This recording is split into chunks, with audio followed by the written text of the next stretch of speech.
Dear students, welcome back to my channel.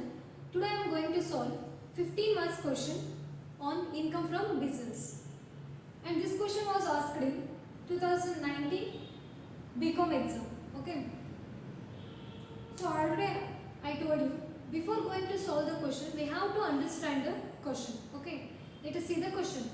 From the following profit and loss account of Mr. Sunil, compute his income from business for the assessment year 2021-22, and they given some expenditures and incomes. Okay, expenditures is debit side and credit side, some incomes na kottidare. So next, additional information. First one, general expenses include rupees 1000 being compensation paid to an employee on termination of his service in the interest of his business. So ಏನು ಹೇಳ್ತಿದ್ದಾರೆ additional information ಅಂದ್ರೆ, so general expenses like see here, general expenses rupees 3780 total. So in this 3780, 1000 being compensation paid to an employee of termination of his service in the interest of business. So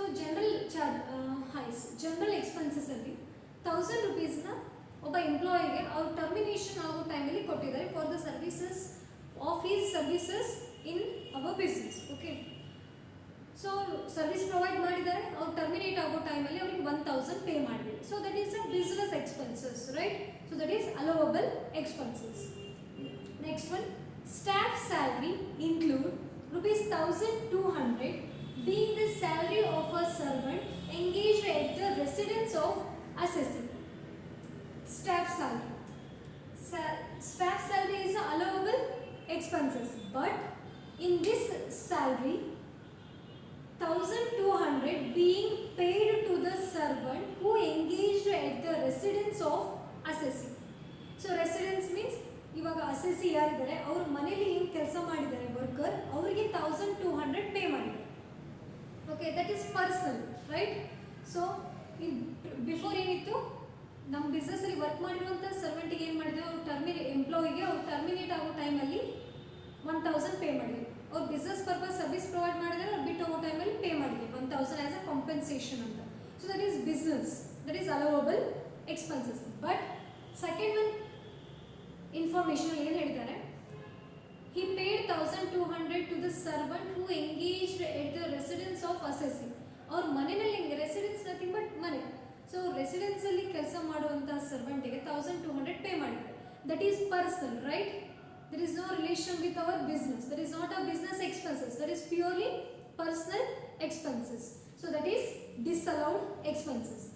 next one, depreciation allowable as per rules rupees 6500. As per rule depreciation ಎಷ್ಟು allow ಮಾಡಬೇಕಾಗಿತ್ತು? 6500. But ಎಷ್ಟು allow ಮಾಡಿದ್ದಾರೆ? 7000 allow ಮಾಡಿದ್ದಾರೆ. Depreciation 7000 allow ಮಾಡಿದ್ದಾರೆ, but actually according to the rules 6500 ಮಾಡಬೇಕಿತ್ತು. So total 7000 ಮಾಡಿದ್ದಾರೆ, but actually according to the rule 6500 is the depreciation. Excess ಎಷ್ಟು ಮಾಡಿದ್ದಾರೆ? 500. So this 500 is excess depreciation. This is disallowed. Extra ಮಾಡಿದ್ದಾರೆ, that is disallowed. So add ಮಾಡ್ತೀರಾ. So this is the additional information. Then rent is business expenses. Interest on capital is disallowed. Interest on bank loan, it is allowable because business ಅಂದ್ರೆ loan ತಗೊಂಡಿದ್ರೆ ಅದ್ರ ಮೇಲೆ interest ಹಾಕೋದು. That is relating to business.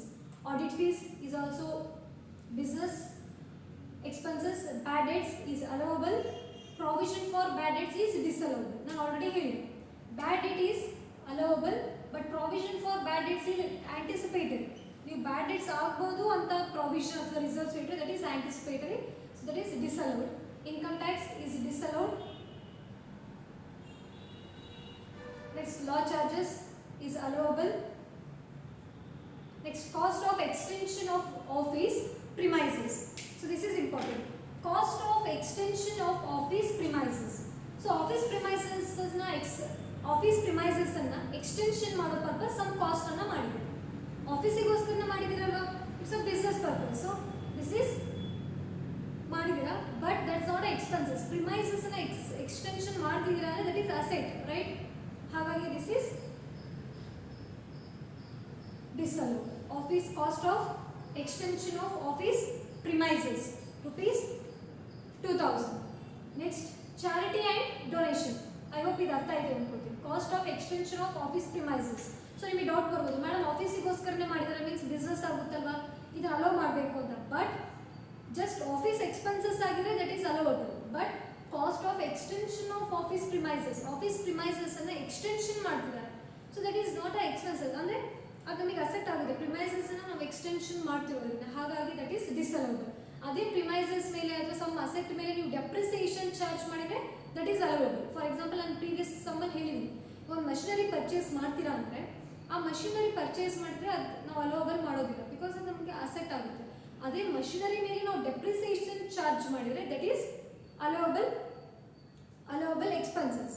ಅಸೆಟ್ಟನ್ನು purchase ಮಾಡಿದರೆ ಅದನ್ನು ನಾವು consider ಮಾಡೋದಿಲ್ಲ. ಎಲ್ಲೂ ಕೂಡ ನಾವು ಅಸೆಟನ್ನು ತೊಗೊಳ್ಳೋಲ್ಲ. ಓಕೆ, ಓನ್ಲಿ ಎಕ್ಸ್ಪೆನ್ಷನ್ ಮತ್ತು ಇನ್ಕಮ್ಸನ್ನು ಮಾತ್ರ ಕನ್ಸಿಡರ್ ಮಾಡ್ತೀವಿ. ಹಾಗಾಗಿ cost of extension of office premises is disallowable. Clear? Charity and donations that is disallowable. Depreciation already ಹೇಳಿದ್ದೀನಿ. Then entertainment expenditure. So business ಅಂದರೆ ಎಂಟರ್ಟೈನ್ಮೆಂಟ್ ಎಕ್ಸ್ಪೆಂಡಿಚರ್ ಕೂಡ ಮಾಡ್ತೀವಿ.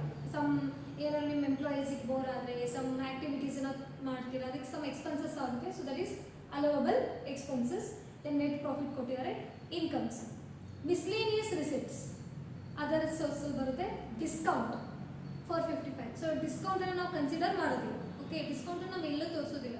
ಸೊ ಡಿಸ್ಕೌಂಟ್ಸ್, ನೀವು ಡಿಸ್ಕೌಂಟ್ ಫಾರ್ ಎಕ್ಸಾಂಪಲ್ ಇವಾಗ ಎಷ್ಟಿದೆ ಡಿಸ್ಕೌಂಟ್ 458. ಸೊ ಡಿಸ್ಕೌಂಟನ್ನು ನೀವು ಇಲ್ಲಿ ಏನಕ್ಕೆ ಕನ್ಸಿಡರ್ ಮಾಡೋದಿಲ್ಲ ಅನ್ನೋದಕ್ಕಿಂತ, ಸೊ ಡಿಸ್ಕೌಂಟಲ್ಲಿ ಇವಾಗ ನೀವು ಇನ್ಕಮ್ಸ್ ಬರ್ತಿದೆ, ನಾವು ಡಿಸ್ಕೌಂಟ್ ರಿಸೀವ್ಡ್ ಅಂತ ಎಲ್ಲ ಕಡೆ ತೋರಿಸ್ಬೋದು. ಹಾಗಾಗಿ ಇದನ್ನು ಕನ್ಸಿಡರ್ ಮಾಡಿ. Only miscellaneous receipts, so other ಸೋರ್ಸಸಲ್ಲಿ ಬರುತ್ತೆ. ಇಂಟ್ರೆಸ್ಟ್ ಆನ್, ನಾವೆಲ್ಲ ಯೂಶ್ವಲಿ ಕನ್ಸಿಡರ್ ಮಾಡೋದು ಯಾವುದನ್ನು, ಎಕ್ಸಮ್ಟೆಡ್ ಇನ್ಕಮ್ಸ್ ಮತ್ತು incomes taxable under other heads. So ಡಿಸ್ಕೌಂಟನ್ನು ನಾವು ಇನ್ಕಮ್ ಫ್ರಮ್ ಅದರ್ಸ್ ಯಾವುದೇ ಬೇರೆ ಹೆಡಲ್ಲಿ ಬರೋದಿಲ್ಲ. Then it's not a exempted incomes. So ಹಾಗಾಗಿ ಡಿಸ್ಕೌಂಟನ್ನು ತೊಗೊಳ್ಳೋದು. ಡಿಸ್ಕೌಂಟನ್ನು ಏನಕ್ಕೆ ಕನ್ಸಿಡರ್ ಮಾಡಲ್ಲ ಅಂದರೆ, ನಾವು ಈ when calculating income from business, so ನಾವು ಏನನ್ನ ಡಿಡಕ್ಟ್ ಮಾಡ್ತೀವಿ ಅಂದರೆ ಕ್ರೆಡಿಟ್ಸಲ್ಲಿ ಇರುವಂಥ ಐಟಮ್ಗಳನ್ನ. ಒಂದು ಎಕ್ಸಮ್ಟೆಡ್ ಇನ್ಕಮ್ಸ್ ಆಗಿರಬೇಕು ಅಥವಾ those incomes which are taxable under other heads. So discount is not a exempted incomes, one reason. Second one, it is not taxable under any heads. So that's why. Interest on government securities, it is taxable under other sources. Bad debts recovered. So this is the important. Bad debts recovered in bracket disallowed earlier. ನಾನು ನಿಮಗೆ ಹೇಳಿದ್ದೀನಿ, ಬ್ಯಾಡ್ debts recovered disallowed ಅಂತ ಇದ್ರೆ that is exempted income. So bad debts recovered in bracket disallowed earlier. Already ಹೇಳ್ಬಿಟ್ಟಿದ್ದಾರೆ it is disallowed ಅಂತ. So 560 is disallowed. So bad debts recovered disallowed 560 we have to deduct because that is a exempted income. Profit on sale of machinery. So it is capital gain ಅಲ್ಲಿ ಬರುತ್ತೆ. Profit on sale of machinery capital gain head ಅಲ್ಲಿ ತೋರಿಸಬೇಕು. So that is we have to deduct. Okay, taxable under other heads. Taxable under capital gain head. So that's right. So this is the problem. So let's see the solution. Income from business of Mr. Sunil for the assessment year 2021-22. Sources of income rupees and rupees. Two amount column ಬರುತ್ತೆ. So it begins with net profit as per profit and loss account. So question expenditure side last ಕೊಟ್ಟಿದ್ದಾರೆ, that is profit, net profit as per profit and loss account 1,17,470. For this we have to add inadmissible or disallowed expenses. Both are same, inadmissible or disallowed expenses. In that first one staff salary. Remember question ಅಲ್ಲಿ staff salary ಇಂದ ಕೊಟ್ಟಿದ್ದಾರೆ, in additional information ಕೊಟ್ಟಿದ್ದಾರೆ that the staff salary include 1,200 which is paid for the servant who worked at residence of the assessee. Okay, assessee residence ಅಲ್ಲಿ ಕೆಲಸ ಮಾಡಿರುವಂತ servant ಗೆ 1,200 ಕೊಟ್ಟಿದ್ದಾರೆ. That is personal, so that is inadmissible or disallowed expenses. In case staff salary means staff ನಾವು salary ಕೊಡ್ತೀವಿ usually, that is allowable expenses. ಮನೇಲಿ ಕೆಲಸ ಮಾಡಿರೋದಕ್ಕೆ that is disallowable. In case question ಅಲ್ಲಿ salary to proprietor ಅಂತ ಕೊಟ್ಟಿದ್ದಾರೆ. Salary to proprietor is not allowable deduction, that is disallowable. Staff salary to proprietor ತಗೊಳ್ತೀರ, salary to staff ತಗೊಳ್ಳೋ ಹಾಗಿಲ್ಲ. Salary to staff ಅಂದರೆ ನಿಮ್ಮ ಬಿಸ್ನೆಸ್ಸಲ್ಲಿ ಕೆಲಸ ಮಾಡುವಂಥ ಸ್ಟಾಫಿಗೆ ನೀವು ಸ್ಯಾಲ್ರಿ ಕೊಡ್ತೀರ, ದಟ್ ಈಸ್ ಬಿಸ್ನೆಸ್ ಎಕ್ಸ್ಪೆನ್ಸಸ್. ಪ್ರೊಪ್ರೈಟರಿಗೆ ಏನಕ್ಕೆ ನಾವು ಡಿಸಲೋಬಲ್ ಮಾಡ್ತೇವೆ ಅಂದರೆ proprietor is only eligible to take profit from his business, he is not entitled to take salary. Clear? So that's why salary to proprietor is disallowed expenses or inadmissible expenses. Interest on capital 1800, provision for bad debts 600 ಇದೆ. Then income tax, that is also provision for bad debts, it is anticipatory, that's why. Then income tax ಹೇಳಿದ್ರೆ it is personal. So ನಿಮ್ಮ personal ನಿಮ್ದು ಯಾರೋ ಬೇರೆ ಸೋರ್ಸಿಂದ ಏನೋ income ಬರ್ತಿರುತ್ತೆ, ಅದಕ್ಕೆ ನೀವು ಇನ್ಕಮ್ ಟ್ಯಾಕ್ಸ್ ಕಟ್ತೀರಾ. So you have to pay that income tax from your own pocket, not from our business. So that's why income tax is disallowable. Next, charity and donations. So ನೀವು donation ಕೊಟ್ಟಿದ್ದೀರಾ, ನೀವು ಏನಕ್ಕೆ ಕೇಳ್ಬೋದು, madam business ಇಂದನೇ ಕೊಟ್ಟಿದ್ದೀವಿ donations ಮತ್ತು ಚಾರಿಟಿನ ಏನಕ್ಕೆ disallowable ಅಂತ consider ಮಾಡಿದ್ರ ಅಂತ. ಸೊ ಇವಾಗ ಎಲ್ಲರೂ ಕೂಡ ಅವರು ಬಿಸ್ನೆಸ್ಸಿಂದ ನಾವು ಡೊನೇಷನ್ಸ್ ಕೊಡ್ತೀವಿ, ಚಾರಿಟಿ ಕೊಡ್ತೀವಿ ಅಂತ ಹೇಳಿದರೆ, ಸೊ ಬಿಸ್ನೆಸ್ ಇನ್ಕಮ್ ಆಬ್ವಿಯಸ್ಲಿ ಏನಾಗುತ್ತೆ, ಲೋ ತೋರಿಸ್ತಾರೆ ಎಲ್ಲರೂ ಕೂಡ. ಹಾಗಾಗಿ ನೀವು ಯಾರಿಗಾದ್ರು ಚಾರಿಟಿ ಕೊಟ್ಟಿದ್ರೆ, ಡೊನೇಷನ್ ಕೊಟ್ಟರೆ it is your wish. So ನಾವು ಬಿಸ್ನೆಸ್ಸಿಂದ ಅದಕ್ಕೆ ನೀವು ಕೊಟ್ಟಿದ್ದೀರಿ ಅಂತ ಅದಕ್ಕೆ ಯಾವುದೇ ಥರದ್ದು ಡಿಡಕ್ಷನ್ಸ್ ಸಿಗೋದು. Next, cost of extension of office premises 2000, excess depreciation total 7000 ಇದೆ, but allowable depreciation is 6500 as per rule. Okay, so as per rule 6500 depreciation charge ಮಾಡಬೇಕಿತ್ತು, ಬಟ್ ನೀವು 7000 ಚಾರ್ಜ್ ಮಾಡಿದ್ರೆ ಪ್ರಾಫಿಟ್ ಆ್ಯಂಡ್ ಲಾಸ್ ಅಕೌಂಟಲ್ಲಿ. ಸೊ ಎಕ್ಸಸ್ ಮಾಡಿದ್ರೆ means ಜಾಸ್ತಿ ಮಾಡಿದರೆ ಎಷ್ಟು 500. So 500ನ ನಮ್ಮ ಪ್ರಾಫಿಟ್ಗೆ ಆ್ಯಡ್ ಮಾಡಿ. ಓಕೆ, ನೆಕ್ಸ್ಟ್, ಸೊ ಇದೆಲ್ಲ ಆ್ಯಡ್ ಮಾಡಿದರೆ 8684 ಆಗುತ್ತೆ. So total net profit 1,17,470ಗೆ 8,684 add ಮಾಡಿದರೆ ಯು ವಿಲ್ ಗೆಟ್ 1,26,154.